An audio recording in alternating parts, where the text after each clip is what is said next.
It's 2025, and yet Cristiano Ronaldo is still deciding big games for Portugal. Cristiano Ronaldo with his 137th international goal. 40 years old, LA, still having an impact for his Portugal side. 40 years old, still coming clutch with game winners, but beyond that, there are big questions. Turn up.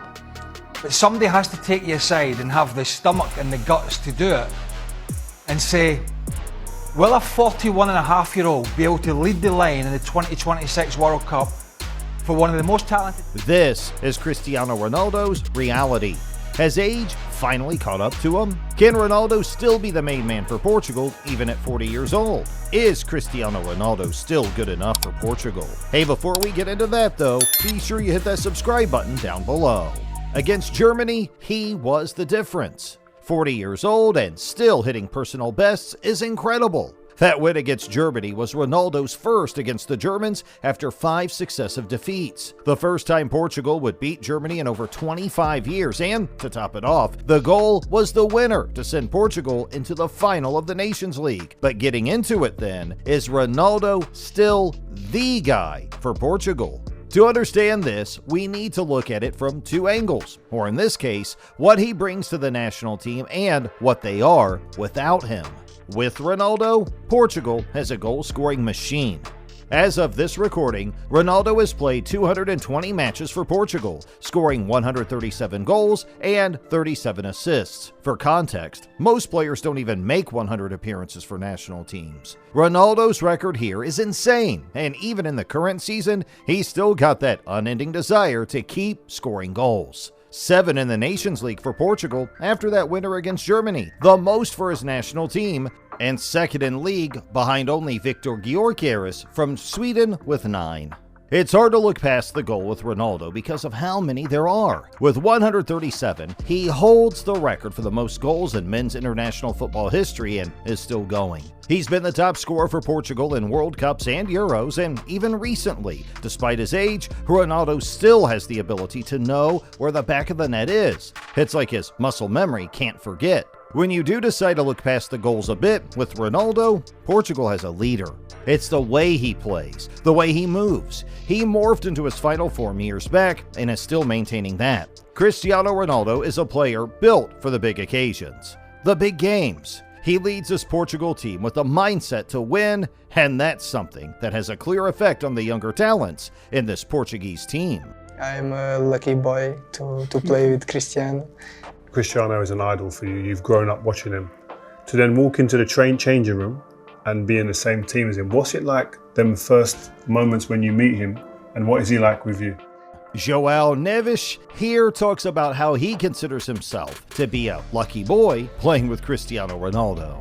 The role for Cristiano is always the same, is scoring goals. That's what he does the best. He's one of the best, he's the best goal scoring in the world. He wants to get more and more goals into his locker, and we're very happy that he can do it every time that he steps on the pitch.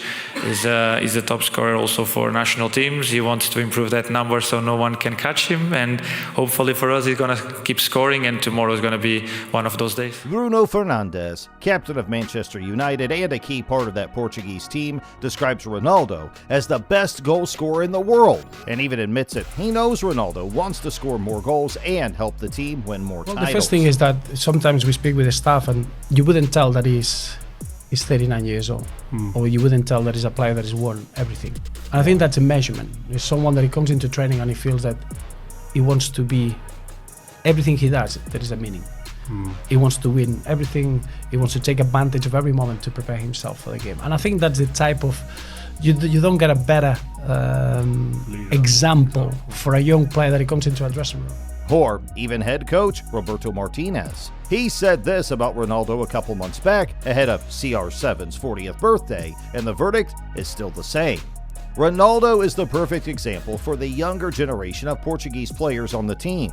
First to training and the last to leave. He wants to win every game and translates that to the team. And again, with Ronaldo, Portugal has something that's immeasurable: experience. Ronaldo with a chance maybe to seal it, and he has taken it.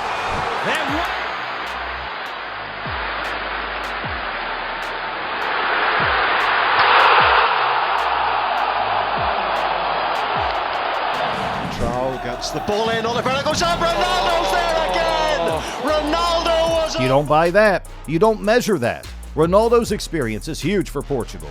He's played over 1,000 professional games in his career. He's the most capped player for the national team. For context, when he made his debut for the national team in 2003, João Neves wasn't even born yet. He's been to 5 World Cups with Portugal, played 6 European Championships, captained Portugal to winning the Euros in 2016, and was also a part of the team that lost on home soil in 2004. He captained Portugal to winning the inaugural UEFA Nations League. The idea here is Cristiano Ronaldo knows what it means to win and how to win. He also knows what it means to lose and how painful it can be. No matter the level of talent, experience is always needed in major competitions to win. And this is with Portugal, with Ronaldo still on the team.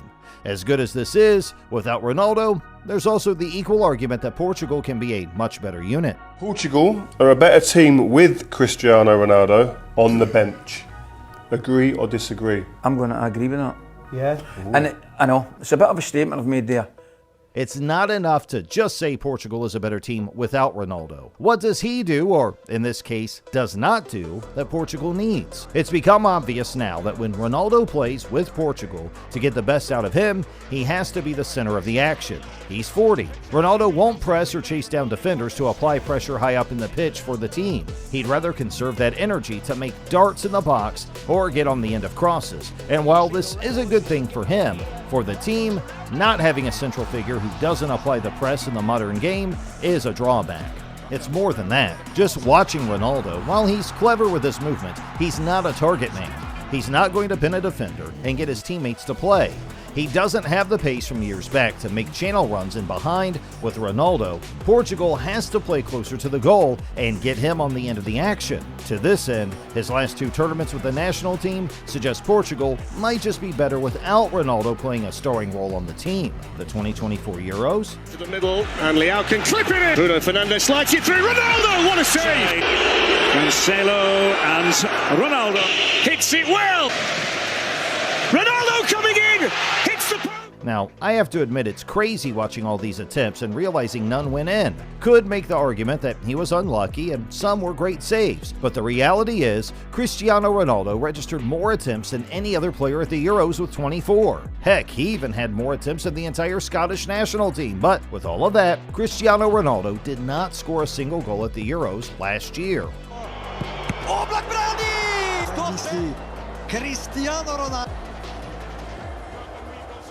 Missed a penalty against Slovenia in the round of 16. He ultimately exited the Euros with tears. But maybe this was just a continuation of what had already happened, because even before the Euros that year, at the 2022 World Cup, the doubts had already started to creep in with Ronaldo. And I'm sorry, people will go, oh, but it's Cristiano Ronaldo, he's the GOAT. And it's like, yeah, he is. And his numbers are sensational. But he's not doing that anymore. And it's not about him. It has to be about... This was the verdict of Ronaldo at the World Cup.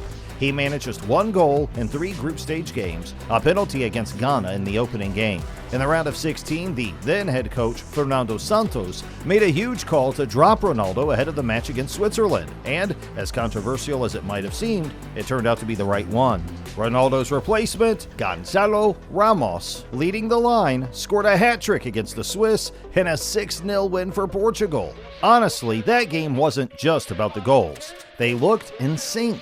The firepower in that team was on display. Players like Rafael Leao and João Felix looked much sharper, having a more mobile threat up front. And it allowed the midfield to pick out runs from a center forward who was darting in behind and stretching the opposition's defense. Portugal eventually got knocked out in the quarterfinals by Morocco, and Ronaldo was in tears again. But the idea here is that both tournaments were indicators to the Portuguese fans that maybe, just maybe, it might be time for the changing of the guard in attack with Ronaldo. In both tournaments combined, he scored just 1 goal. In both tournaments, he had 35 shots combined. It had become a case of Ronaldo forcing the issue to roll back the years. Either that, he didn't come to the realization that he isn't the same player he used to be from years back. So, now that we know what Portugal gets with Ronaldo and what the team is without him, what's the verdict? Should Cristiano Ronaldo still be in this Portugal team in 2025 and possibly the 2026 World Cup? Well, it's a yes, but with a clause. We talked about his experience years back. To win, Portugal needs a player who knows how to win. Ronaldo has won competitions at both club and country level. The goal against Germany was also an indicator of just how clever Ronaldo is with his position.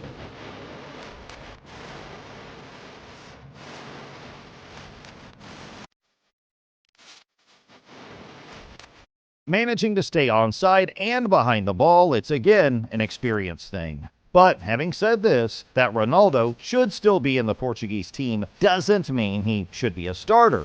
Yes, he is the greatest goal scorer in modern football history. He's broken countless records along the way, but Ronaldo isn't the same player he was 5 years back.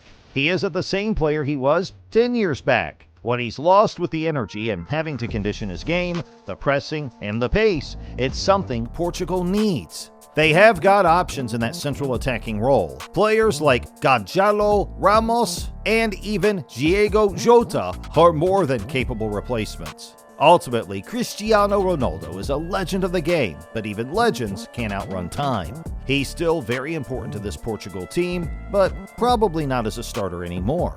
So what do you guys think? Should Ronaldo have a new role in this Portuguese team? Let us know in the comments below, and don't forget to hit that subscribe button to the channel for more videos like this.